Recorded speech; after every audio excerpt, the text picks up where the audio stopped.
hose lying on the ground ejects water at the angle of alpha to the horizontal with an initial velocity of 10 meters per second.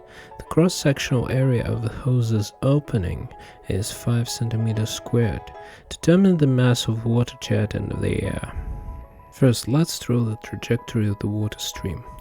We can imagine that the water forms a curved cylinder as it moves, with a shape resembling a parabola. We know that the amount of water flowing from the hose is the same at every moment in time. Therefore, if we plot the mass of the stream as a function of time, the mass will initially increase uniformly until it reaches a maximum value. After that, the mass will stop increasing because the amount of water ejected into the air will equal the amount of water falling back to the ground. Thus, the graph will look like this. First, an increasing straight line, and then horizontal line and some mass m0. Now let's determine the time it takes to reach the maximum mass. To do this, we'll draw a graph and the velocity vectors.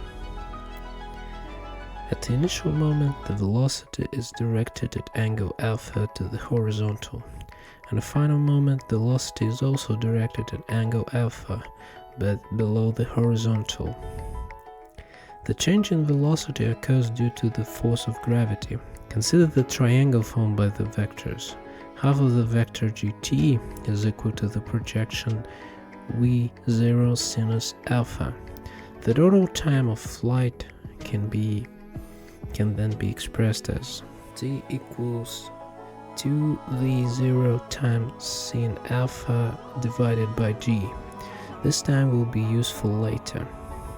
Now let's understand that the maximum mass of the stream in the air will be equal to the rate of change of mass multiplied by the time of flight.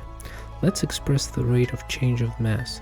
Imagine the water stream as a cylinder whose length is equal to the product of the stream velocity v0 and the time interval delta t, and those base area is alpha. The volume of cylinder is equal v0 times delta t times a. The mass of the stream is equal to the volume multiplied by the density of water ρ.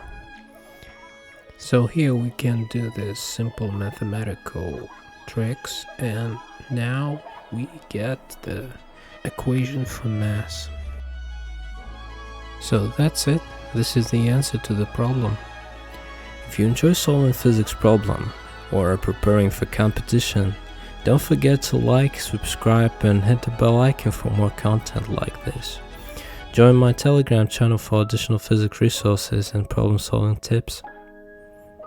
See you next time.